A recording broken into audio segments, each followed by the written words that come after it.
soon to be live. Almost live. Almost live. Now we're live. We're live. We're live. We're Hi, live. everyone. Hey, everyone. How's it going? Welcome back to Coffee Talk. I'm here with Joe. We've been getting a lot of feedback lately for the live streams that we've been doing. And good things. But one of the biggest things that I've been hearing is that we don't have our distance right. And it's true. We're trying to do our best on, keep distance and still. So Joe's gonna be over there. This is probably a 10-foot distance. We're not gonna be able to hear him, but I'll relay everything that he says to you verbally.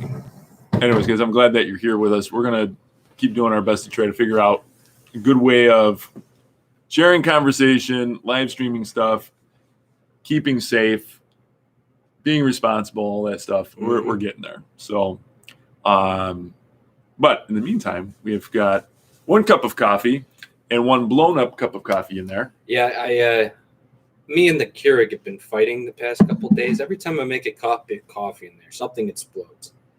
I really don't think it's my fault, but I don't think so either. I had a blow up once on me, but since then it's been good. But I think it's been waiting for you. Yeah, probably. This Keurig and I, interesting relationship. Today I popped my cup in, started going fine. Next thing I know, I looked into the cup as it's pouring, and I think the whole K-cup, all the grounds that were in the K-cup were in the cup. So I'm not quite sure. I'm not a fan of drinking coffee grounds, so it wasn't my day for Joe. It's not Joe's day for a cup of Joe. Right. Coffee grounds. Nasty. Although Ani had this, it was like a soap, but it was like a cleaner, like a scrub that was made out of coffee grounds. Super, smelled delicious when you opened it. I don't know how coffee actually cleans you, but it smelled delicious. Made me want to eat it. Hey, what's up, Teresa? If you guys are on right now, we've got 3 people popping on. Say hi. Hi. Who's here? Oh, we're losing people by the second. We're down to 2. Oh, no. That's cool. Replays after. So yeah, what we're going to talk about today is movies. Movies. What's your favorite movie, Teresa, another person who's on here with us? Type that in live.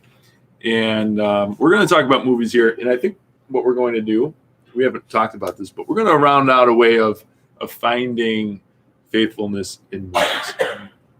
Faithfulness in movies. I think we could get there. Yeah. Now, what is your favorite movie, Joe? My favorite movie. It changes. I will say, though, one of my favorites is Robin Hood 2010. Ridley Scott. Got Russell Crowe. Yeah. No kid. I'm a huge fan of Robin Hood. I try and read, the different things that I can and watch the movies. And so it's that's one of those movies that it's a different spin on the Robin Hood tale. I really like it, and I think Russell Crowe plays a good Robin Hood, and also keeping it historically accurate. It's very well done in that movie, and I like that. Speaking of Russell Crowe, doesn't he look like Russell Crowe? We've talked about this before. We have, and Adam is not the first person to say that. In fact, when I used to work in a kitchen, the guy who would stock the kitchen with vegetables, he would always say, Russell Crowe! And he was a Russian himself. And I've had professors when I was in college say, you look a lot like Russell Crowe. It's kind of scary, but I guess. Yeah, I see it. I mean, it's like Gladiator just walking in the door, I need to get you just some dirt that you can just rub in your hands before a meeting, just maybe you guys haven't seen that. All for it. Well, anyways, great movie. Anyways, we've got some responses here. We've got Forrest Gump. Teresa says, I don't know what favorite movie all time is, but my favorite Christmas movie is It's a Wonderful Life. Okay, great one, great one. Phil says, absolutely love Disney movies. She doesn't really have a favorite. And Maddie here says The Hunchback of Notre Dame and The Prince of Egypt. Oh, The that Prince is of very Egypt. high up there on my list. Wow. That Okay. is very high up there. Along with Ants. I don't know if you ever seen it. It's a Yeah. DreamWorks movie. Yep. That was where I learned my first swear word from without my parents realizing it. It was a funny experience. I used to watch it with my grandfather, and one day I came home and popped out. There's only one. It's not like a terrible swear word. Only one word in there, and I just let it spew right out. I thought I was, king of the world, just letting it spew out. And boy, did I regret that. And then my mom went on the whole search, and my grandfather got in trouble. She laughed about it. We still do, but yeah. It's kind of the opposite of where we're heading here.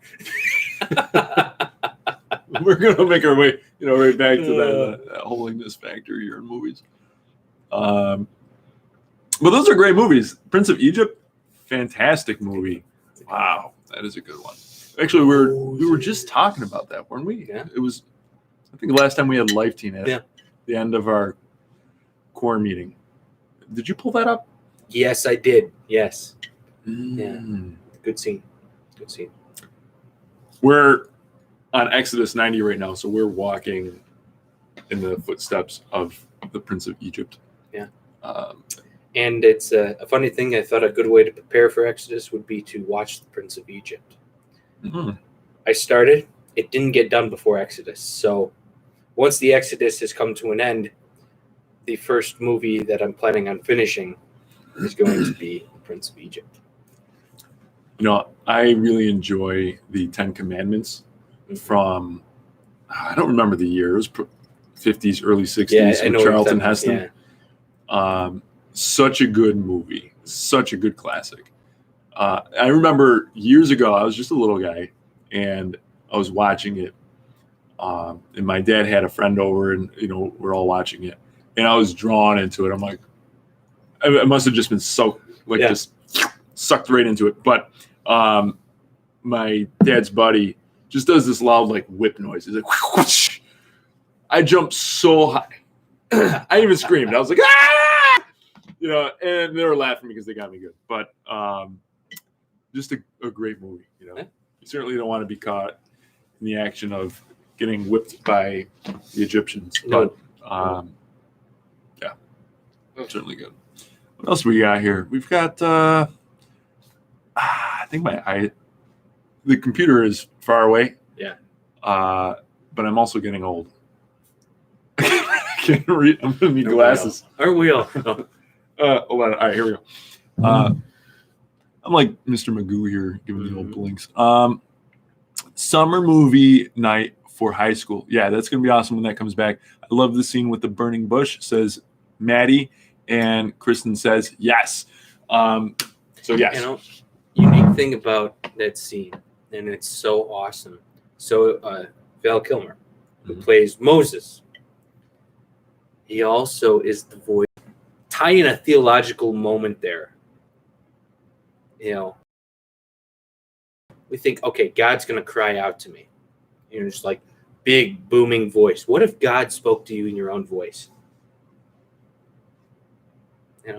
And then that takes you deeper then. And like, okay, if we go to the core of a theological understanding of how God is present to us in different ways within our hearts, and I don't mean, there's a little God, jumping around inside the ventricles of our heart. I mean, like at the core of our being, at the core of our soul, that is where we touch God. And so it makes sense that God would speak to us with our own voice.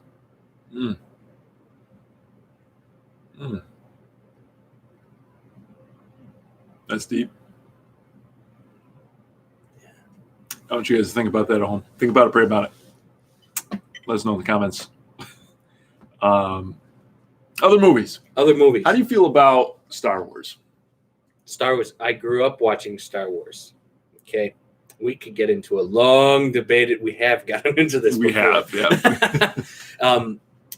I am a fan of Star Wars. We'll start there. I am a fan of the movies.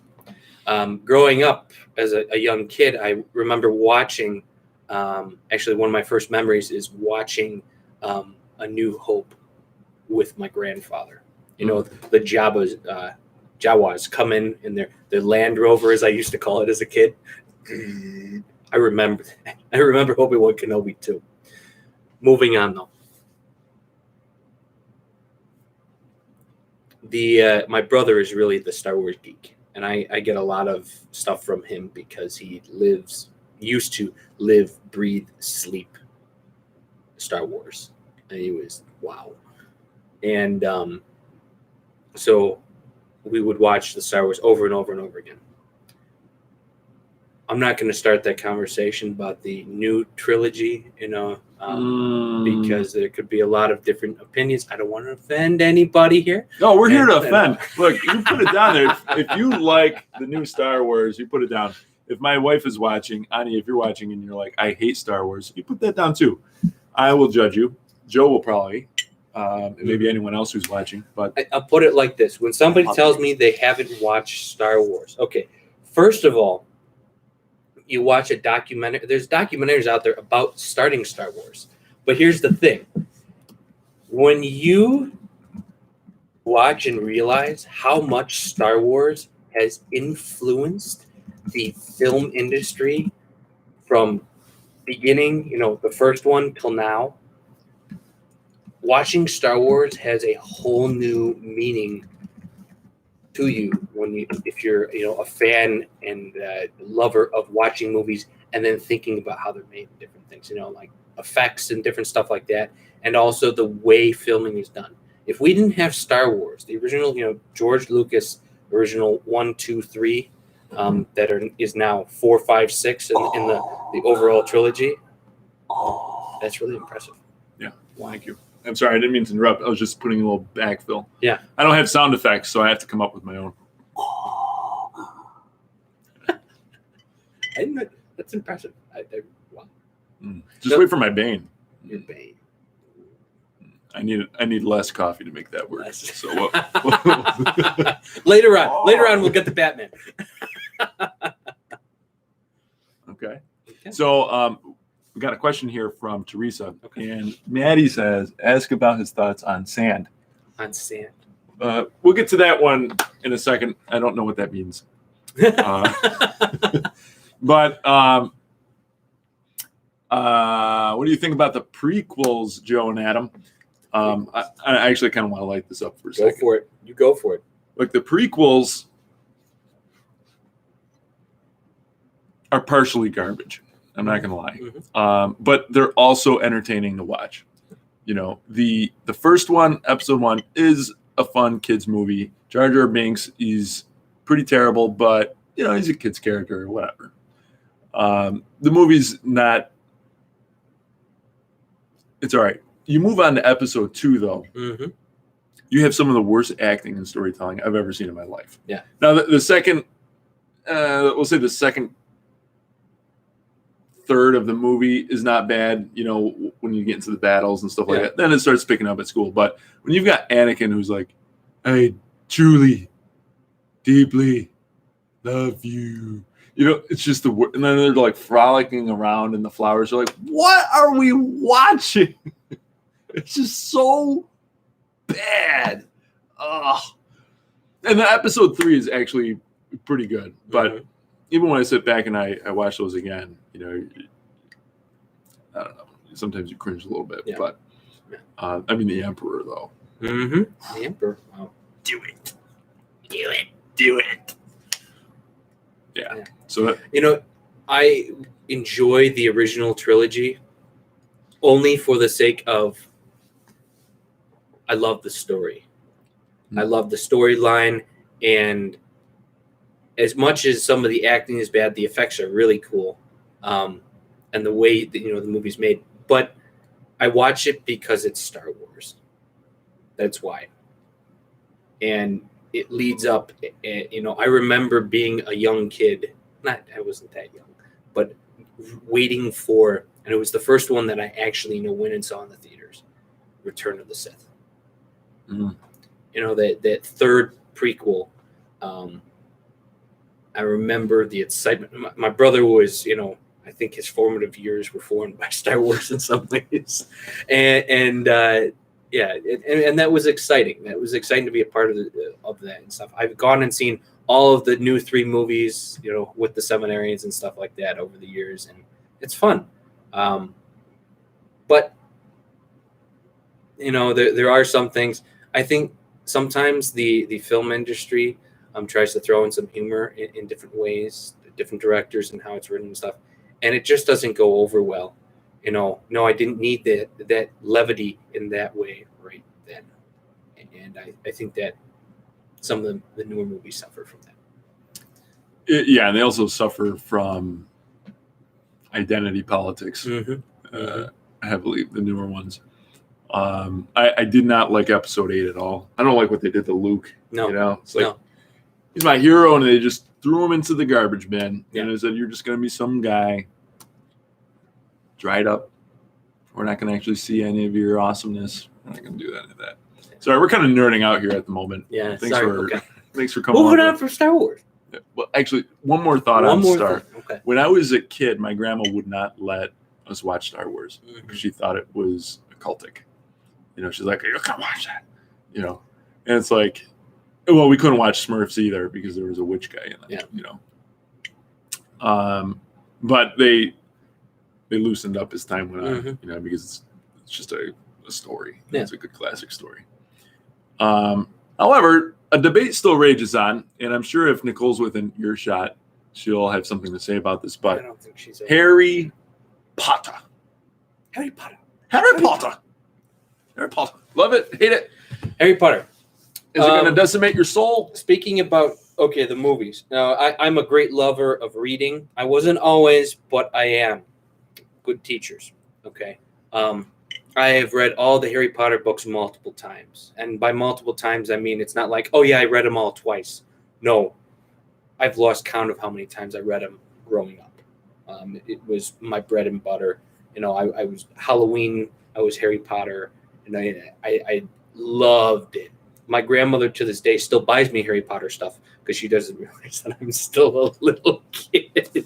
I still get, Bertie Bott's every flavored beans for my birthday.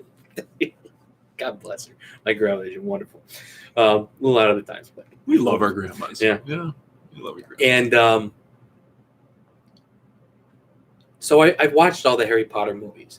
I think they're fascinating, the way they were made, the way they brought the story to life.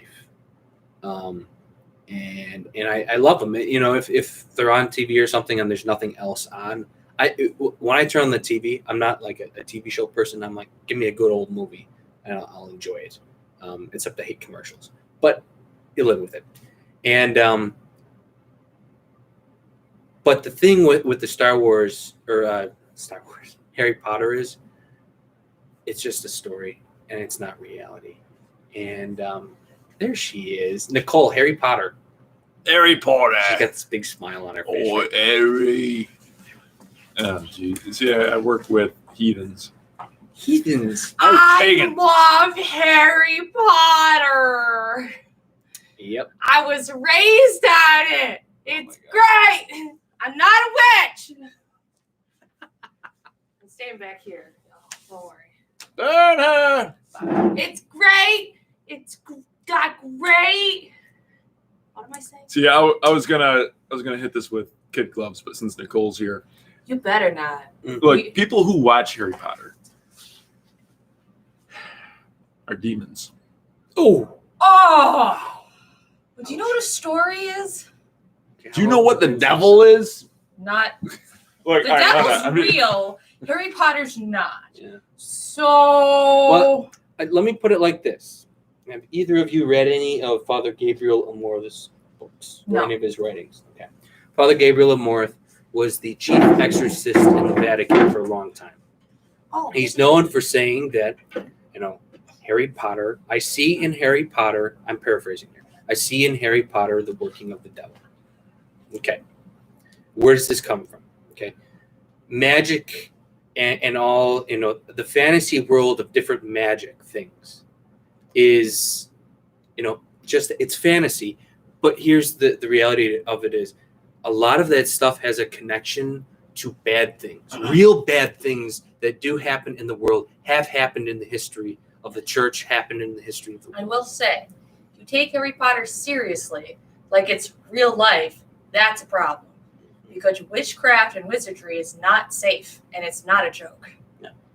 Now, if you take it as a story, that's different. Yeah. The Yeah. second you believe that you can go cast spells, Yeah. don't do that. But and another side of that is the okay. Let's take it here. We're talking about things that open up a whole different. They are a new frontier, a new horizon for different things. Harry Potter opened up a whole new literature world and also movie world for different things that relate to the world of fantasy and the world of magic, if you will. I'm not talking about the card game. I'm talking about All right, magical great, things. So it's the amount of literature out there now about magic, vampires, all this stuff. And, it's stuff. Growing up, I loved that stuff. I really did. And I didn't take any overthought in it. But now I'm careful with it because it can be dangerous, especially in my profession, and I mean that as what I do for a living. I've encountered some things that make me wary of things, and the more I've read, I remember going back, watching some movies, reading some books, and there's some things in those movies and books that once you realize what they actually are, it's a little bit frightening, and how scary that can be. Mm-hmm. That's why it's a story, folks. It's a story. And I've heard it on both sides. People will say, there's definitely a line drawn in the sand between the people who are like, do not touch this because it's purely demonic. It glorifies witchcraft, it popularizes it. And oftentimes I'm in that camp myself where I'm just like, You don't what? say. I do say. But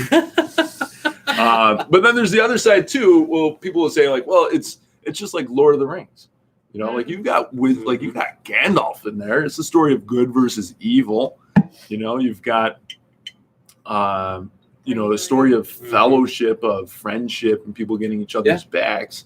And I get that too. So Yeah. There's good messages in Harry Potter, like there are. There are. When it There comes really to are. friendship and valor and bravery and things like that. But if you take the world that it's in seriously, that's when the problem happens. Yeah. Something I love about Harry Potter, the architecture and the landscape, the geography that they use. Glencoe is in Scotland. Those scenes, like where Hogwarts is, some of those scenes are taped in Glencoe in Scotland. Oh, they're pretty.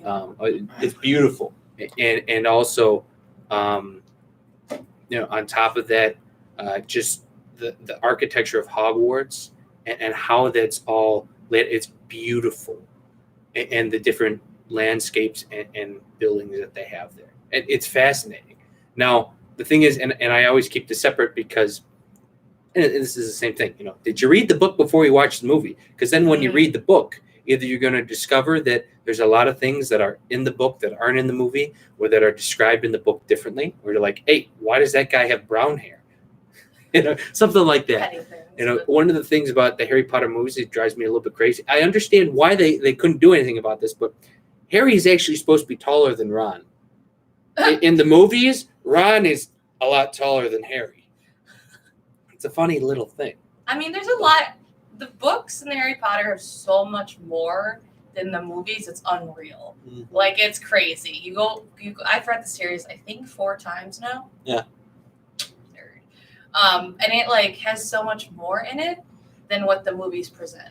I feel like the movies definitely glorify the witchcraft. When the books look at more of the characterization. There's like a difference, so you have to be careful about it. Yeah. Okay, on that note, I have to leave. Bye, Nicole. And you've got a few more minutes, right? Yeah, I've got a few more minutes here.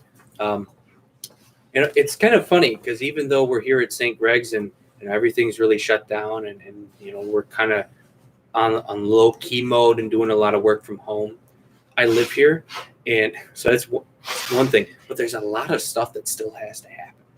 We're still very busy here. So me and the priest are running around like crazy. It's great. Like crazy. Yeah. Back to movies though, because I want to finish up here before we gotta go and talk. So there's so many movies out there. I mean, it's fascinating, and there are some older movies that I do enjoy, and sometimes I love jumping into a movie that's just out of this world. Something being like Avatar. It's an interesting movie. Interesting thoughts. Wait, which one? The Last Airbender or the No. Avatar, the blue. Oh, right. Yes. Oh, it's so good. And and there's different movies, and I love watching movies. I don't always have the time for it, and sometimes sitting down and watching a new movie is just not something I want to do. I just want to dive into an old movie that's familiar or something. But getting back to our where we want to go with this, when I watch movies nowadays, I'm often writing things, especially if it's a good movie that talks about something philosophical or that has an interesting twist on morality and stuff. I'm always processing. Sometimes, a few movies, I'll go and sit down after I watch the movie and write notes about it. And I'm like, that's homily material in the future, or that's something to write a little article about. Okay, maybe is the movie completely good? Should we, does it always, fit perfectly with Catholic Church teachings? No. Sometimes they approach things with bad philosophy, bad theology, bad moral characteristics. There we go. I'm with you. But at the same time, and it's the truth, if we talk about ecumenism, other religions and relationships with them, they have aspects of the truth in them, just as you can in movies. There are some things that I would say, no, that's not true, or that doesn't make sense. And that's not really how reality works. That's not how things work. But there's aspects of. How about that? Well, there you have it, folks. Julianne says Pandora to Disney. Pandora, eat your eyes for juju bees. I saw that movie 10 times in the theaters just for the 3D. Yeah. That 3D experience was unbelievable. They've never come out with another 3D movie that I've enjoyed ever. And now 3D is kind of just pretty much gone. But the new ones are coming out, and I'm hoping they're in 3D because what they did with that first one in that, wow. Looking forward to it, and really looking forward to going to Disney World should it open this fall. We're doing a whole family trip. Yeah. I want to go and see Pandora live and in action at Disney World, but that's another conversation for another time. We might have to bring Teresa and Julianne on for a little Disney World conversation. Bring Father Leon. We'll have to figure that out. Oh yeah. Oof. The pastor is a huge Disney World fan. Yeah. Oh yeah. Fun fact, though, I don't know if you knew this. I don't know if I told you that, but I used to work for Disney. You did tell me that. Did I tell you that? Yeah. I was I did the college program, and then I was a campus rep for another year after that, which was pretty cool. So, yes, I know it was cool. It was a lot of fun, but all conversations for another time. I did promise. Here we go. A little bit. Hold on. Batman.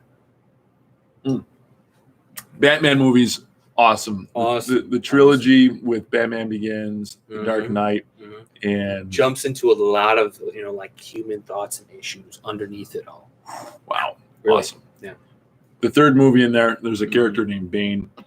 He's actually one of my favorite bad guys. You know, like just his lines, his voice, he's just awesome. You know, as a bad guy, I wouldn't want to be friends with him. He'd probably break me in half. You know, but He almost broke Batman in half. it's true. So he would definitely break me in half. Yeah, he would just kind of like rip me in half. Be like, and I'd be like, ah. But Bane, oh, Here we go. I was wondering what would break first, your spirit or your body. classic line. Wow. Oh. I was born in the dark. Merely adopted the dark. I was born in it, molded by it. Perhaps one would wonder why you would shoot a man before throwing him out of a plane. Anyways, guys, thanks for tuning in. Thanks for Coffee We'll have Talk. to continue this sometime. Yeah. A lot of good movies out there. You know, actually, one last thought. Yeah. A buddy of mine, Mario, Bane, like he's Yeah. got Bane. Oh, I used to have a mug in here, an old McDonald's cup that was perfect for Bane. It was perfect. Mm. Anyways, guys, thanks a lot. We're praying for you, Take and care, everyone. see Stay you later. healthy. Stay safe. stay away.